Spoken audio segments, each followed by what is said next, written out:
ഡോക്ടറുടെ ഹാൻഡ് റൈറ്റിങ്ങിനെ കുറിച്ച് ആളുകൾ പറയുന്നത് എന്താണ്? വളരെ മോശമാണ് സത്യം പറഞ്ഞു കഴിഞ്ഞാൽ.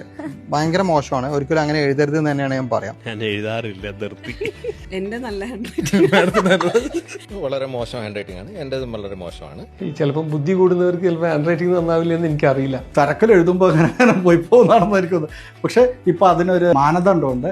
ക്യാപിറ്റൽ ലെറ്റേഴ്സിലാണ് എഴുതുന്നത്. ഫസ്റ്റ് BBS ക്ലാസ്സിൽ ടീച്ചേഴ്സ് ഭയങ്കര ഫാസ്റ്റ് ആയിട്ട് നമ്മൾ അവൻ എന്ത് പറയുന്നതെല്ലാം നോട്ട്സ് എടുക്കാനുള്ള ഒരു വെപ്രാളത്തിൽ എഴുതി പിടിപ്പിക്കുന്നതിന്റെ ഭാഗമായിട്ട് അങ്ങനെ വന്നതായിരിക്കാം. എന്റെ ഫാദറൊക്കെ ഒരു ദിവസം 100-150 രോഗികളെ അദ്ദേഹം വർക്ക് ചെയ്യുന്ന താലൂക്ക് ഹോസ്പിറ്റൽ ഡിസ്ട്രിക്ട് ഹോസ്പിറ്റലിൽ കാണുമ്പോൾ എവിടെ ഹാൻഡ് റൈറ്റിംഗ് എഴുതി എങ്ങനെ വിടുകയാണ്. Every patient is very important. അത്രയും പേഷ്യൻ്റ് വെയിറ്റ് ചെയ്യുമ്പോഴത്തേക്ക് ഈ എഴുതാനുള്ള സമയം കിട്ടാത്തതുകൊണ്ടാണ് ഫാസ്റ്റായി പോകുന്നതാണ് എൻ്റെ ഒരു. നല്ല ഹാൻഡ് റൈറ്റിംഗ് ഡോക്ടേഴ്സ് ഉണ്ട് കേട്ടോ, ഉണ്ട്, അതില്ലെന്ന് പറയാൻ പറ്റില്ല. ഒരു അടക്കം നമ്മളങ്ങ് ആക്ഷേപിച്ച് കളയരുത്. പക്ഷെ മെജോറിറ്റി ഓഫ് ഡോക്ടേഴ്സ് മോശം ഹാൻഡ് റൈറ്റിംഗ് തന്നെയാണ്. ഒരു സ്പീഡിൽ എഴുതുന്നുണ്ട്, തിരക്കാണ്.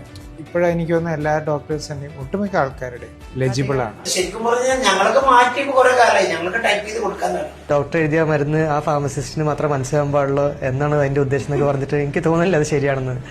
ഒരു 300 പ്രിസ്ക്രിപ്ഷൻസ് ഡെയിലി എഴുതുമ്പോഴേക്കും ലാസ്റ്റ് ആകുമ്പോഴേക്കും പാരസ്റ്റമോൾ P മാത്രമേ ഉണ്ടാവുള്ളൂ, പിന്നെ ഒരു വരയായിരിക്കും.